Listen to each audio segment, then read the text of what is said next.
Last week, when I was at a family wedding in the south of France, you weren't the only one traveling, I was supposed to be celebrating Shabbat behind a mechitza, a wall separating the women from the men in an Orthodox setting.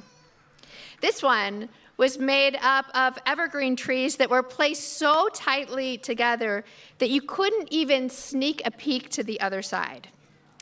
And if you don't know me by now, you will never, never, never know me.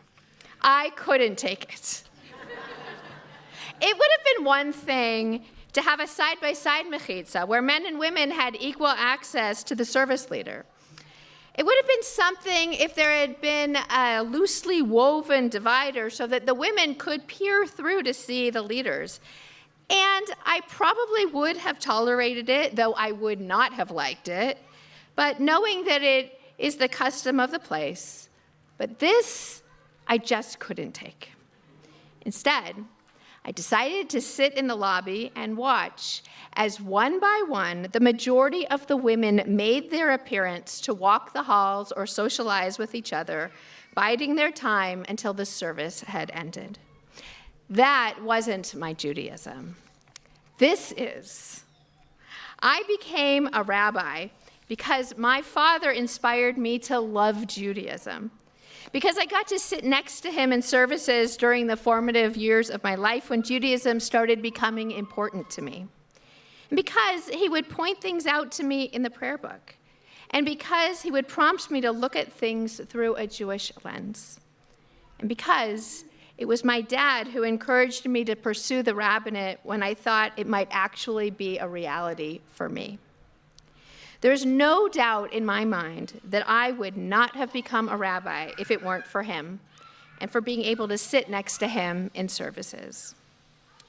Family pews have been a part of the reform movement ever since the early 1850s, although perhaps more out of convenience than principle.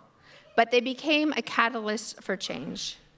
Suddenly, women had access in a way they never had before, and reform leaders celebrated the family pew as a way to bring gender equality to Jewish life, something that had already existed in the American churches, but was new to Judaism.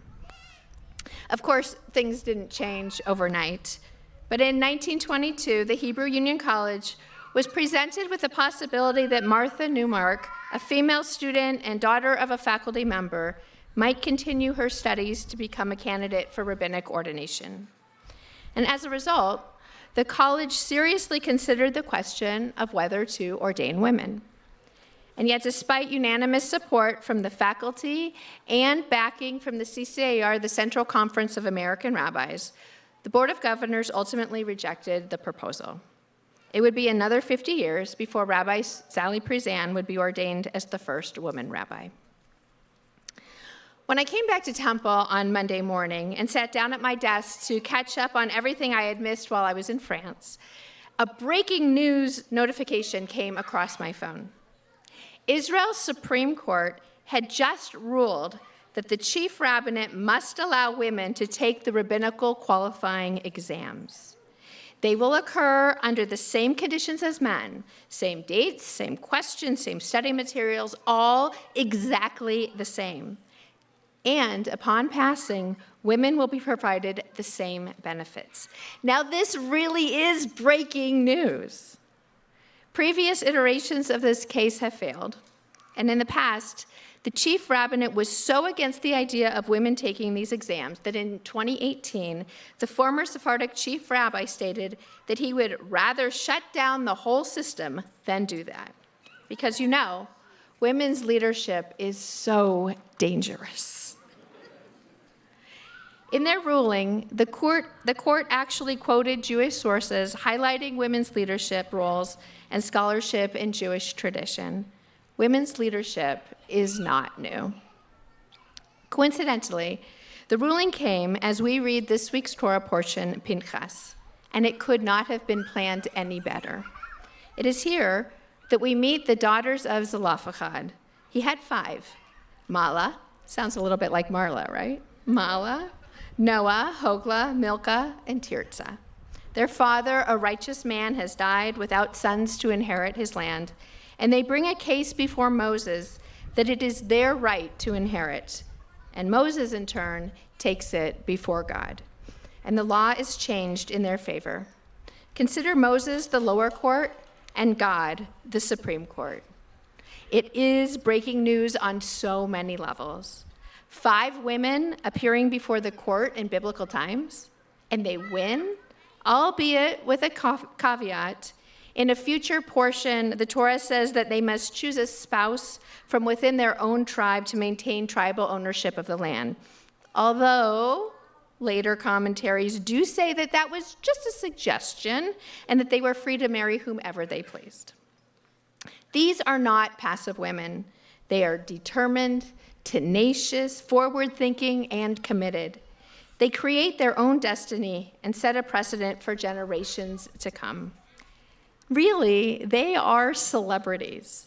Our rabbis actually call them wise, scholarly, and virtuous. Virtuous, in spite of the fact that they actually stood up for their rights, because it is something that is practically unheard of for women who buck the system. They were granted the miracle of children, according to tradition, even though they didn't marry until well into their 40s.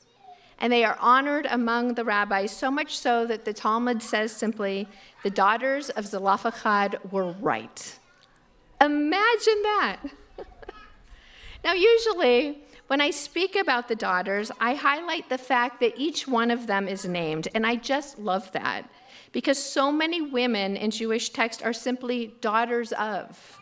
But tonight, I understand that there is also meaning in being a daughter, for each of them and for me, with our fathers inspiring us. Rabbi Carol Balin, my friend and my teacher, taught in the name of Rivka Lovitz about these 5 daughters, explaining first that they are called the daughters of Zelophehad, and then they are called by their individual names. Zelophehad, she teaches, is a combination of 2 Hebrew words, zal, which means shadow, and pachad, which means fear, and suggests that only when they come together as the daughters of Zelophehad can they come out of the shadow of fear and be called by their individual names to speak their truth. What an incredible lesson about collective action, that we must work together to create change, that we must depend on each other, trust each other, and help each other, because when we do, anything is possible. So yes, I sat in that lobby in the south of France, outside of the mechitza, outside of a system that didn't make space for me, and I waited, not just for the service to end, but to return to my kind of Judaism, a Judaism that I wished that I could impart to the women walking the hallways, a Judaism that I know is real and lives here in this sacred space, a Judaism that celebrates full inclusion, champions women's voices, and knows the power of sitting together side by side as equals before God. This is my Judaism. This is our Judaism. And it is because of the brave women like Mala, Noah, Hogla, Milka, and Tirzah, who braved the patriarchal system and stepped forward to claim their place in our story.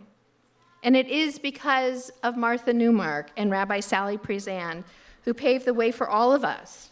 Look at all these women rabbis to become rabbis. And it is also because of the women in Israel who fought for the Supreme Court ruling that will create equal access for women within the Israeli Orthodox Rabbinate. And I can only imagine the change that will come. We are grateful to all who came before and had a vision of what could be, and to those who dared believe in a Judaism that looks like this.